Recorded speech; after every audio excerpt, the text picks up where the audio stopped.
दुनिया स्वर्ग थी, यही दुनिया अब क्या बन गई है? नरक बन गई है ना? यहीं पे स्वर्ग था। कई लोगों को ये बातें कल्पना लगती है, लेकिन ये सच नहीं है। सच ये है, जैसे देखिए हर चीज का एक नियम होता है ना। कोई भी नई चीज पुरानी होती है। अभी संध्या माता जी ने घर बनवाया, नया है, बिल्कुल नया है, लेकिन इसी घर में इसी जगह पे अगर आप 70-80 साल के बाद आएंगे तो ये घर कैसा मिलेगा आपको? पुराना मिलेगा। और 120 साल के बाद आएंगे तो खंडहर मिलेगा। समझ आई बात आपको? 120 साल के बाद इसी जगह पे आएंगे तो जहां आज एक सुंदर घर दिख रहा है आपको, खंडहर मिलेगा। ठीक उसी तरह से भगवान बताते हैं आकर के कि बच्चे ये जो दुनिया देख रहे हो और जैसा अभी का समय, समाज और तुम खुद, हमारा भी तो, हमने ये लाइन पढ़ी हुई है, संसार परिवर्तनशील है। तो इस संसार में क्या क्या बदल गई चीजें? सब चीजें बदल गई। उसमें हम आत्मा का भी परिवर्तन होता है, आत्मा का भी। जैसे आप शरीर का परिवर्तन तो समझते हैं, शरीर पहले इतना छोटा सा था, फिर अभी इतना बड़ा हो गया, फिर धीरे धीरे क्या हो जाएगा? ये शरीर क्या हो जाएगा? बोलिए बोलिए। शरीर क्या हो जाएगा? अभी बूढ़ा हो जाएगा, फिर क्या हो जाएगा? मर जाएगा, मर जाएगा। ये परिवर्तन शरीर का हम देखते हैं ना। ये ऋतुओं का परिवर्तन आप देख रहे हैं ना। सर्दी अभी गई, बहुत गर्म कपड़े पहने थे आपने, और अभी क्या आ गई? अभी क्या आ गई? गर्मी आ गई। परिवर्तन हो रहा है, ठीक है। तो इस परिवर्तन को हम जानते हैं। ठीक उसी तरह से भगवान कहते हैं कि बच्चे इस सृष्टि पर तुम आत्माएं, आपको हमारी बात समझ आ रही है कि नहीं आ रही है? आ रही है। तो हम आत्माएं भी परिवर्तन हो गई। क्या परिवर्तन हुआ आत्मा में? वैसे तो आत्मा दीदी बता रही थी ना, अनादि अविनाशी है, कभी नहीं मरती है, छोटी बड़ी नहीं होती है, बूढ़ी जवान नहीं होती है। आत्मा में इस टाइप के परिवर्तन नहीं होते हैं। लेकिन आत्मा में जो परिवर्तन होते हैं वो किस टाइप के होते हैं?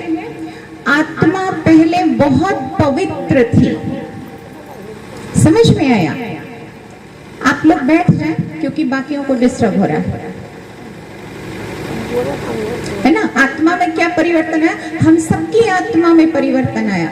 ये भगवान शिव बाबा के बताते हैं कि पहले तुम आत्मा बहुत पवित्र थी, सत्तो प्रधान थी। सत्तो प्रधान माना 7 गुणों से भरपूर। हम सब कैसे थे? 7 गुणों से हम सब भरपूर थे। कौन कौन से गुण थे हमारे अंदर? पहला था ज्ञान। हम सबको पहले ये ज्ञान था कि मैं इस देह में थोड़े समय के लिए आई हूं, है ना। ये देह मुझे मिला है थोड़े समय के लिए, और इस देह से मैं जो कुछ इस संसार में देती हूँ, चाहे प्रेम, चाहे घृणा, चाहे दया, चाहे हिंसा, जो कुछ भी मैं देती हूँ वो वापस मेरे पास ही लौट करके आएगा। सुख पहुंचा रही हूँ, सुख लौटेगा। दुख पहुंचा रही हूँ, दुख लौट। ये ज्ञान था हमें पहले, ये गुण था आत्मा में, ज्ञान का गुण। तो जब ज्ञान था ना तो हमारा व्यवहार पवित्र था। हम सुख ही देते थे, खाली किसी को भी दुख नहीं देते थे।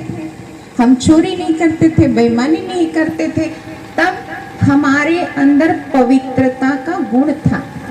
और जब पवित्र कर्म करते हैं तो आत्मा में शांति आती है। आज शांति क्यों नहीं है? कर्म उल्टे सीधे कर रहे हैं। मान लीजिए आप लोभ के वश वो चीज चुरा लें, हाँ, मन में लोभ तो रहता है ना, उनकी चीज मुझे मिल जाए। आज अपने से तो कोई संतुष्टि नहीं है ना, दूसरे का ये भी ले ले, ये भी मेरे को मिल जाए, वो भी मेरे को मिल जाए, सब मेरे को ही मिल जाए। क्यों?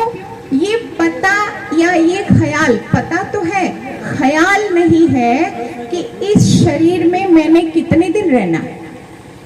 पर आदमी को इतनी हाय है, ये भी मिल जाए, वो भी मिल जाए। तो मान लीजिए लालच के वश मैंने वो चीज ले ली, तो मन अशांत रहेगा कि किसी ने नहीं देखा कि आपने वो मोबाइल चुरा लिया, लेकिन आपके मन में शांति, अपवित्र कर्म करके मन में शांति तो नहीं आती ना। आप किसी पर गुस्सा करते हैं, लेकिन मन तो आपका भी अशांत होता है कि नहीं होता है? आपकी भी हार्ट बीट बढ़ जाती है। तो आत्मा में जो परिवर्तन आया ना, वो क्या आया? आत्मा के अंदर काम आया, क्रोध आया, लोभ आया, मोह आया और अभिमान आया। और वो जो शांति, प्रेम, पवित्रता वाला गुण था, आत्मा में प्रेम का गुण था। क्योंकि जब आप अपने को आत्मा समझते, मेरी बात ध्यान से समझने की कोशिश करिए जरा आप लोग। आप सोचिए ये देह अभी छूट जाए तो आपका कुछ रह जाएगा, यहाँ पे कोई रह जाएगा? ये मेरा बेटा, मेरा पोतरा, मेरा धोतरा रह जाएगा कुछ भी मेरा? लेकिन जीते जी जब तक इस शरीर में है तब तक आप मान ही नहीं पाते कि मेरा यहाँ कुछ नहीं। तो भगवान आकर के स्मृति दिलाते हैं, वो कहते हैं याद करो, याद करो, मैं आत्मा हूँ, इस देह में थोड़े समय के लिए, यहाँ मेरा कुछ नहीं है, कोई नहीं है। ये जिसको हम मेरा कह रहे हैं कि ये मेरा बेटा है, मेरा पोता है, ये भी आत्मा ही है। मेरी सास, मेरी बहू, ये सब कौन है? ये आत्मा है। वो मेरी सास, मेरी बहू, मेरा बेटा बन करके क्यों आया है यहाँ पे? हिसाब बराबर करने। ये देह मिली ही इसलिए है। अभी तक ये चर्चा चल रही थी ना कि हम आत्मा हैं, देह नहीं है। ठीक है, हम आत्मा है, ये देह क्यों मिली मुझे? क्यों मिली है बताइए जरा। कभी सोचा आपने ये देह क्यों मिली? कभी नहीं सोचा हमने। देह मिली है, खा रहे हैं, पी रहे हैं, उल्टा कर रहे हैं, सीधा कर रहे हैं, एक दिन मर जाते हैं। हम कभी सोचते तक नहीं है। और आपको बताएं, इसी को पशुता कही जाती। पशुता, पशु में ना विवेक नहीं होता। पशु में विवेक होता है? बुद्धि होती है? नहीं होती। मनुष्य को श्रेष्ठ प्राणी माना ही इसलिए गया था कि उसके पास विवेक था। तो आप अपने विवेक का कहीं तो यूज करिए कि भाई ये देह किस लिए मिली है, किस लिए मिली है। हम बताते हैं, दो वजह से ये देह मिली। एक, हम पीछे किसी का कुछ लिए थे, ठीक, या हम किसी को कुछ दे के आए हैं, तो वो हिसाब बराबर करने के लिए देह मिली। मान लीजिए हम पीछे किसी का 50,000 रुपया लेके आ, हमारा शरीर छूट गया, या हम बेईमानी कर गए थे। अब वो हिसाब तो बराबर होना चाहिए कि नहीं होना चाहिए? तो ये देह मिली है। अब कोई ऐसा मिल जाता है जो हमारा 50,000 रुपया चीट करके चला जाता है, हम कहते हैं हाय मेरे साथ तो बड़ा गलत हो गया ना। ये कहते हैं ना, मेरे साथ तो बड़ा गलत हो गया, उसने मेरे साथ 50,000 रुपए की चीटिंग कर ली। चीटिंग नहीं की उसने, हिसाब बराबर किया। हम कहते हैं मेरी बहू ना ऐसी मिल गई, अरे बाप रे, मेरा बच्चा बड़ा नालायक है। वो नालायक नहीं है, वो आत्मा है। आपने उसको जो दिया था वो लौटाने के लिए अभी इस शरीर में आया हुआ है। तो जब तक आप ये चीजें, ये बातें नहीं समझते हैं और हर आत्मा को आत्मा समझ के हर एक के साथ अपना कर्म का हिसाब ठीक नहीं करते। कर्म का हिसाब माना हम उनको पटीदार समझते हैं, उनसे चोरी करते हैं, बेईमानी करते हैं, झूठ बोलते हैं, यही करते हैं ना हम, लोभ करते हैं, मोह करते हैं। तो आज वो पड़ोसी हैं, कल वो आपके परिवार बन के आएंगे। और आपने जो उनके साथ किया था किसके साथ करेंगे? आज वो पड़ोसी है, आपने बेईमानी की, कल वो बेटा बन के आएगा और आपसे बेईमानी करेगा, घर के बाहर करेगा आपको। क्योंकि हम कभी नहीं मरेंगे, सिर्फ ये कपड़ा बदलेगा।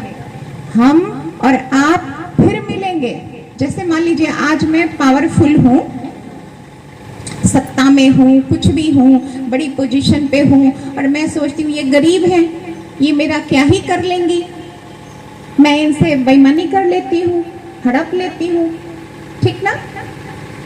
अब अभी ये कमजोर हैं, लेकिन ये शरीर भी मरेगा और ये शरीर भी मरेगा, लेकिन हम और ये फिर मिलेंगे।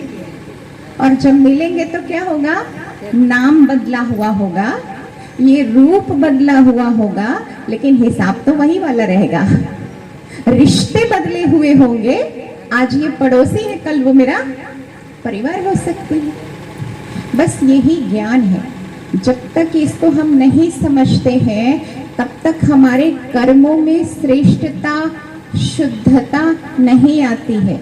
और जब श्रेष्ठ कर्म ही नहीं होंगे तो फल कहाँ से मिलेगा? आज शरीर बीमार है, किसी किसी का तो स्वस्थ भी होता है ना, तो ये शरीर कैसे मिलता है? शरीर कैसे मिलता है? आत्मा जो कर्म कर रही है, जैसी उसकी भावनाएं हैं, संस्कार बनते हैं। देखिए ये पढ़ाई है, भैया बता रहे थे ना, विद्यालय है, पढ़ाई होती है। पढ़ाई एक दिन में तो समझ में नहीं आएगी। भगवान कहते हैं अभी तुम इस शरीर में हो, जिस तरह का आपके पास ज्ञान है, मान लीजिए हम कहते हैं ये मेरा पड़ोसी, आत्मा का ज्ञान है नहीं, हम उल्टा सीधा कर्म कर रहे हैं, तो वो संस्कार बनता है। मैं थोड़ा चित्र के माध्यम से समझाऊं, आपको ज्यादा समझ में आएगा।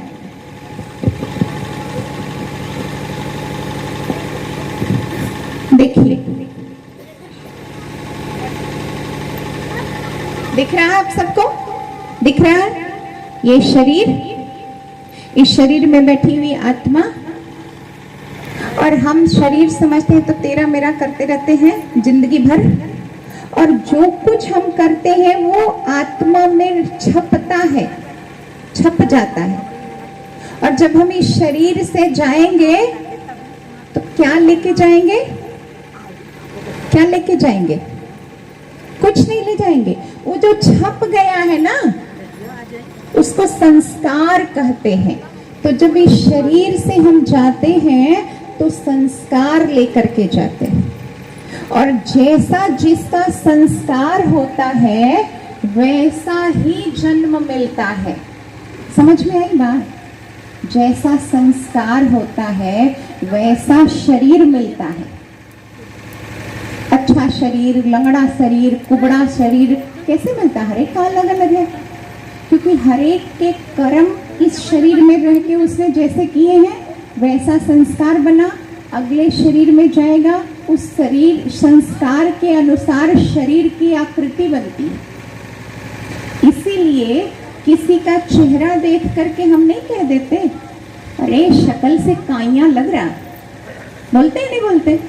बोलते हैं ना ऐसा, हाँ बच के रहना, धूर्त लग रहा है। शक्ल देखते हैं हमसे, तो वो शक्ल कैसे मिली? संस्कार के हिसाब से। जो परिवार मिलता है, आपने कहा ना जन्म का सुख, अच्छी आत्माओं का परिवार चाहिए होता है हमको। हम क्या मानते हैं भगवान से? भगवान अच्छा परिवार देना। अच्छा परिवार कैसे मिलेगा? वही बहू, इतनी अरबों खरबों आत्माओं की दुनिया है, वही बहू आपके घर में क्यों आ जाती है? वही बेटा कहाँ से पैदा हो जाता है? आपका जैसा संस्कार था वैसा ही परिवार आपको मिलेगा, वो आत्माएं वहीं पहुंच जाएंगी। वैसे ही गर्भ को हम चुनते हैं, वैसे ही माँ बाप को हम चुनते हैं। ये ईश्वर की तरफ से फ्रीडम है, ठीक ना? तो अपने संस्कारों को श्रेष्ठ बनाना, पवित्र बनाना, वो इस विद्यालय में सिखाया जाता है ना? हम सब जीवन भर कुछ न कुछ करते रहते हैं, तैयारी करते हैं, बनाते हैं। क्या बनाते हैं? घर बनाते हैं, प्रॉपर्टी बनाते हैं, बैंक बैलेंस बनाते हैं, बस खुद को नहीं बनाते। क्या नहीं बनाते? जो सच में बनाना चाहिए था, जो आपके साथ परमानेंट रहेगा, ये घर, ये बंगला, ये प्रॉपर्टी आप नहीं लेके जाएंगे। जाएंगे लेके? जाएंगे लेके? ये शरीर भी आप बनाते हैं, ये नहीं खाना, वो नहीं पीना, ऐसे नहीं करना, वैसे नहीं करना, कितना ख्याल रखते हैं आप। लेकिन मेरे साथ जो जाना है, अच्छे संस्कार, मैं अच्छे संस्कार बनाऊं, उसकी कोई तैयारी आप नहीं करते। जबकि जाना तय है कि रहना है, रहना है, रहना है, जाना है, पक्का पक्का जाना है। तो तैयारी हो रही है आपकी जाने की? क्या तैयारी हो रही है? अगर जाना मेरा तय है, जैसे मान लीजिए आपको पता चल जाए कि मुझे कल देवरिया शिफ्ट होना है, चलो मान लेते हैं देवरिया ही, देवरिया भी जाना हो तो भी कुछ थोड़ी तैयारी तो आदमी करता है ना। जबकि ये बात तय है कि मुझे इस शरीर से जाना है। और पुराने जमाने में क्या होता था पता है? जब 50 साल की उम्र हो जाती थी तो लोग तैयारी शुरू कर देते थे, वानप्रस्थी हो जाते थे। 75 साल के बाद सन्यासी हो जाते थे, तैयारी शुरू करते थे अगले जीवन यात्रा की। यहाँ 80 साल के भी हो जाना तो हमें बोध ही नहीं है, पता ही नहीं है। तो आज से चिंतन शुरू कर दीजिए आप सब। ये आयोजन इसीलिए हुआ है, आपको अवेयरनेस, मना ध्यान खिंचवाने के लिए, है ना, जागृति के लिए। इसी को जागरण कहते हैं। जागरण, लोग रक्त जंका करते हैं ना, नवरात्रि होती है, शिवरात्रि होती है तो जागरण कहते हैं। वो जागरण नहीं है, एक दिन नींद ना करना वो जागरण नहीं है। जागरण है स्वयं के प्रति जागना, है ना। मैं जागूं, मैं विचार करूं कि ये मेरा शरीर है। अगर मेरी उम्र 50 साल हो गई है, आप विचार करिएगा घर में बैठ के, अगर आपकी उम्र 50 साल हो गई है तो ज्यादा से ज्यादा आपके शरीर में, इस घर में कितने दिन रहने वाले? 20 साल और कितने साल? आजकल कोई ना 50, 60, 70 से ओवर तो जाता नहीं है, जिस युग में हम हैं। वैसे तो अभी सीढ़ी उतरने तक की भी गारंटी नहीं है, पर एक हिसाब से हम सोचें तो 20 साल ज्यादा से ज्यादा रहना है। आप सुन रहे हैं ब्रह्म कुमारी जी का प्रवचन, जो बता रही हैं कि आत्मा, परमात्मा और जीवात्मा क्या है, और सभी को आत्मा के बारे में जानना चाहिए, जिससे हम जान सकें कि हमारा प्रारब्ध क्या था और हम किस तरह का जीवन जी रहे हैं। अध्यात्म की ओर ले जाती हुई बहन की बातें आपको सन्मार्ग पर चलने के लिए प्रेरित करती हैं। तो आप देखते रहिए इस चैनल को और इसे सब्सक्राइब करना भी न भूलें। हम आपके लिए लाते रहेंगे अध्यात्म की वो बातें जो कभी आप अपने जीवन में न सुने हो, और उस नई बात को उतार करके अपने जीवन को सन्मार्ग पर चला सके। मैं दिनेश यादव, संवाद पत्रिका से नमस्कार। लेकिन वो कहते हैं ना कि अखाड़े में जाने वाला, लात खाने वाला भी वो घर में बैठने वाले से ज्यादा बेहतर होता है। तो अगर कुछ लोग जुड़ेंगे, कुछ लोग जानेंगे, घर की एक महिला जान लेती है, महिलाओं के बारे में कहा जाता है एक महिला शिक्षित हो तो परिवार शिक्षित हो।